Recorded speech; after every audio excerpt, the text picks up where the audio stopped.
te laisse pas distraire par les paroles négatives, les paroles de mépris, les paroles des gens qui te sous-estiment. Arrête de mettre n'importe quelle musique.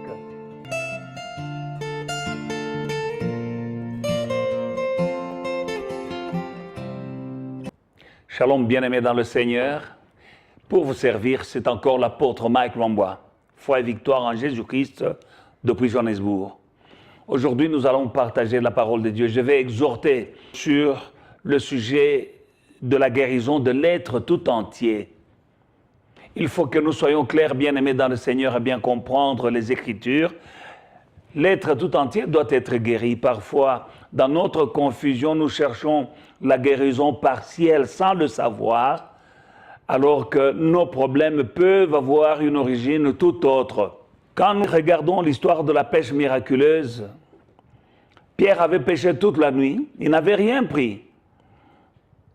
Et quand Jésus est monté dans sa barque, et que Jésus a commencé à enseigner à partir de sa barque, et après il lui a demandé de jeter le filet, la quantité de poissons qu'il a prise a fait dire à Pierre, « Seigneur, éloigne-toi de moi, car je suis un homme pécheur. » Comment est-ce que Pierre pouvait se dire pécheur en comparaison de quel rapport y a-t-il entre la pêche miraculeuse et le poisson?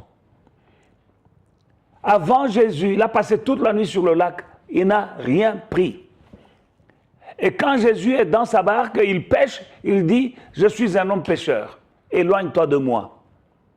Donc ça veut dire qu'il a reconnu que son échec dans son entreprise venait de son péché. Parfois, nous allons dans les églises pour chercher le miracle, pour chercher de l'argent, alors que la cause est plus profonde que juste l'argent. Nous avons besoin d'une guérison de l'être humain tout entier. Quand nous lisons la Bible dans le livre de 1 Thessaloniciens chapitre 5, verset 23, que vous soyez sanctifiés l'être tout entier, l'esprit, l'âme et le corps. Alors l'esprit, l'âme et le corps sont interconnectés et nos problèmes aussi peuvent être interconnectés. C'est ainsi que la cause de ton problème peut être plus profond que ce que tu vois. Jean chapitre 5, à partir du verset 1, nous voyons l'histoire de l'homme qui avait été guéri au bord de la piscine de Bethesda. Nous voyons qu'il y avait un problème.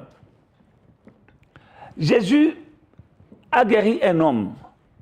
Mais quand Jésus est arrivé pour guérir cet homme, qui était là depuis 38 ans, quand il lui demande « Veux-tu être guéri ?» Le gars répond, il dit « Je n'ai personne pour me jeter. » Et il continue, il dit « Quand moi je vais pour me jeter, quand l'eau est agitée, il y a quelqu'un d'autre qui va avant moi. » Son problème était plus profond que ce qui était apparent. Apparemment, il avait seulement un problème de paralysie, mais quand nous regardons à l'attitude de ce monsieur, il avait un problème encore plus profond. Un des problèmes qu'il avait, il avait une trop haute opinion de lui-même. Il y avait beaucoup de malades et lui, dans sa tête, il croyait qu'il n'y a que lui qui a un problème. Donc, il croyait que quand l'eau est agitée, les gens doivent lui laisser le chemin libre pour que lui aille, alors que tout le monde avait besoin de sa guérison. De la même manière, aujourd'hui, il y a des gens dans ce monde qui croient que c'est toujours la faute aux autres. « Oh non, moi je voulais aller, il y a d'autres qui vont. » C'est la faute des autres. Jésus lui a demandé, veux-tu être guéri? Il n'avait qu'à dire oui. Et quand le miracle a eu place, Jésus le voit en train de marcher et lui dit, va et ne pêche plus. Ne pêche plus, de peur qu'il ne t'arrive quelque chose de plus grave. Moi, je ne sais pas ce qui peut arriver de plus grave à un homme qui a été paralytique pendant 38 ans. Mais Jésus lui a dit, ne pêche plus. Donc, il avait un problème.